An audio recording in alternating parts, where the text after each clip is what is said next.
Assalamualaikum warahmatullahi wabarakatuh. Nama saya Depi Oktaviani. Saya dari NTB. Saya TKW Irak. Awalnya saya bekerja di Dubai. Diberangkatkan oleh Ibu Leni dari Jakarta.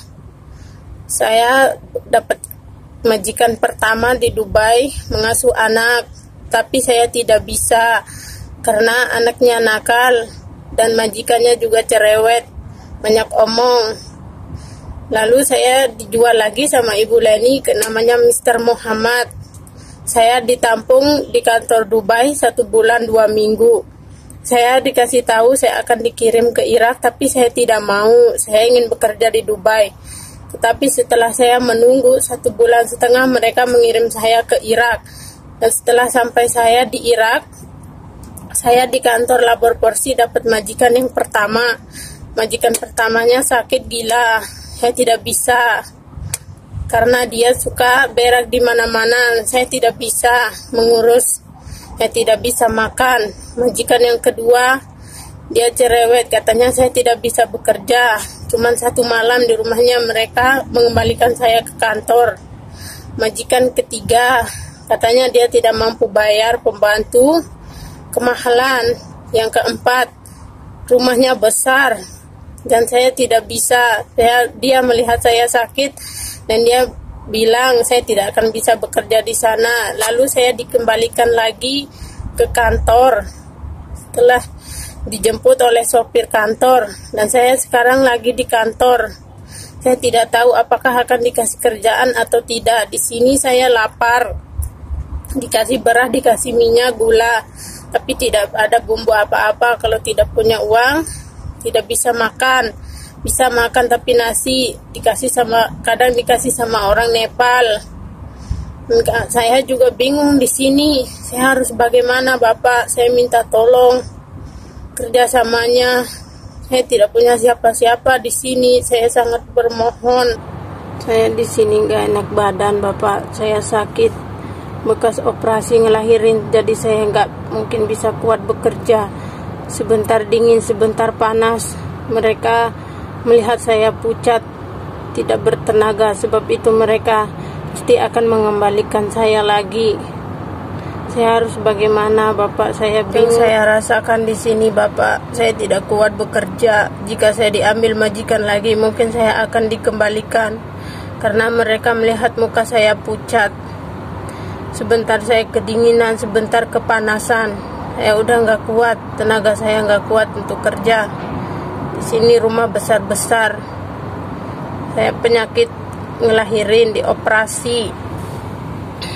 Dan ini buktinya.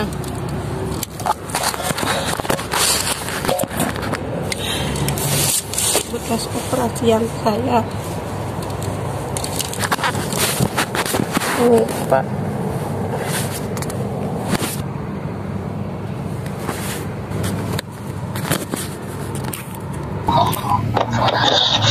Nama saya Depi Oktaviani dari Lombok Tengah. Saya awalnya kerja di Dubai. Di Dubai ditampung 1,5 bulan. Saya dapat majikan.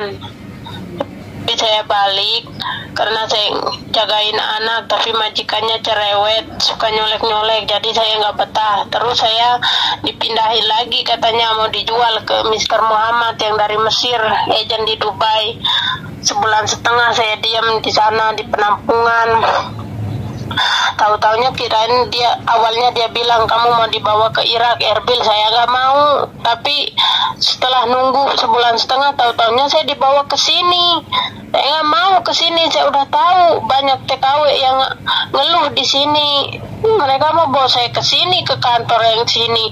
Tahu-taunya nyampe sini dapat majikan pertamanya gila, suka buang air di mana-mana. Saya nggak tahan. Terus yang kedua lagi, majikannya nggak mau sama saya, katanya nggak bisa kerja.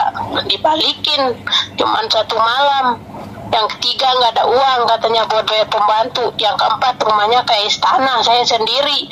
Terus dia nggak mau sama saya karena sakit, katanya dilihat mukanya pucat. Ya wajar, saya sakit banyak pikiran. Saya juga nyeri kerja terus, bekas operasi lagi. Tapi bisa saya dilolosin sama ibu itu, katanya nggak apa-apa walaupun dioperasi. Operasi 2 kali, kadang kedinginan, suka kesemutan macam. Jadi nggak berani kerja berat-berat, tapi dia berani lolosin ke sini. Coba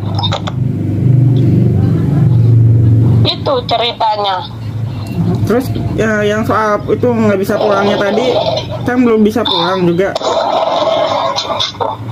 Iya, disuruh bayar 60 juta sama kantor.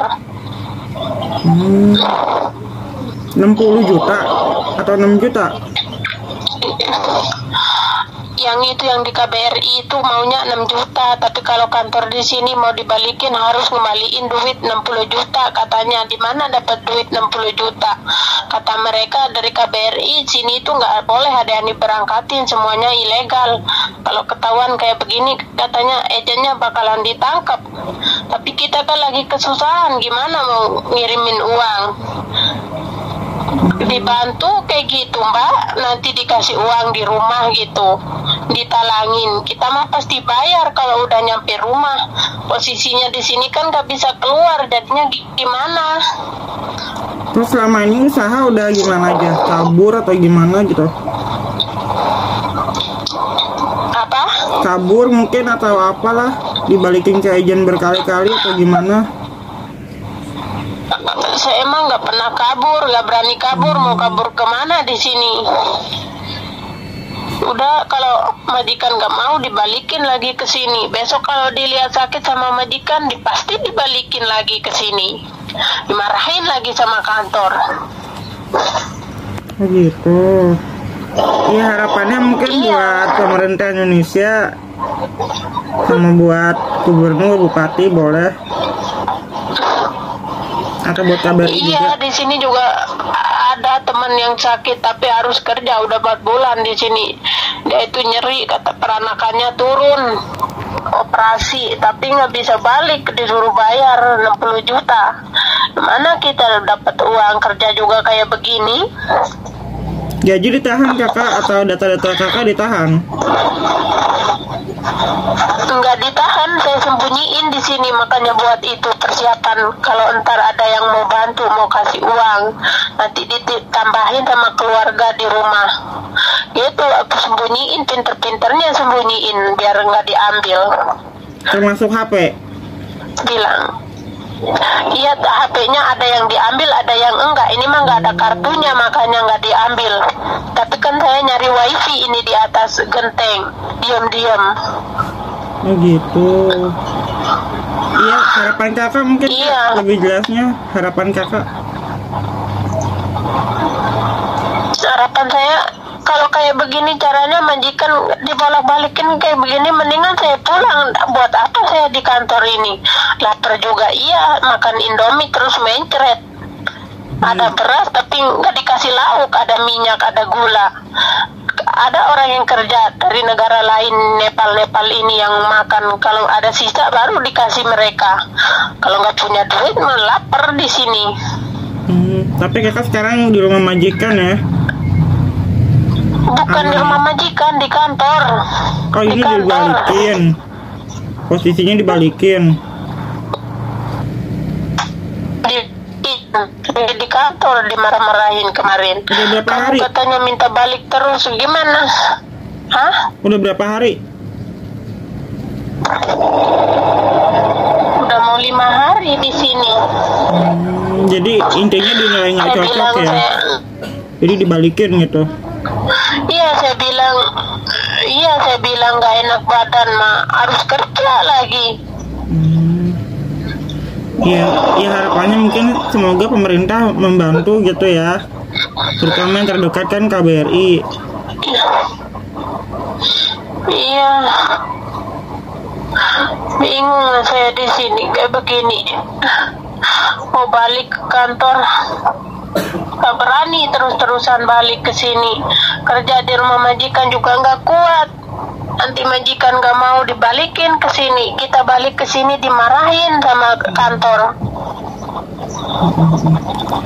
Satu lagi kan mungkin ada harapan buat teman-teman yang lain, buat keluarga, buat orang Indonesia di sini.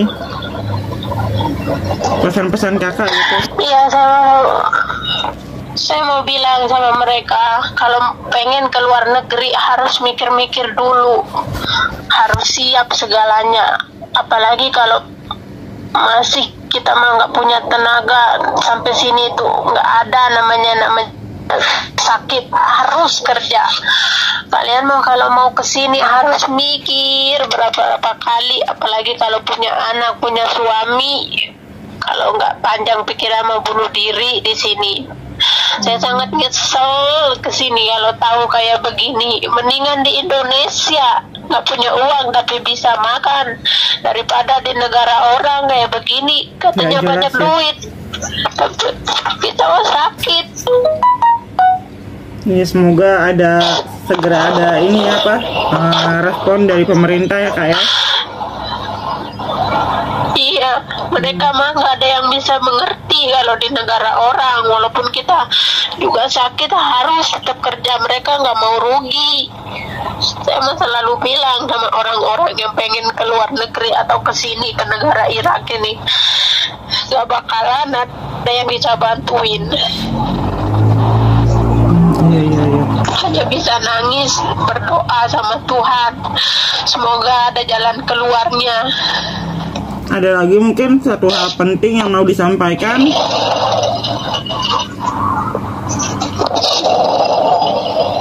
Mungkin cuman itu aja teh, nggak bisa ngomong.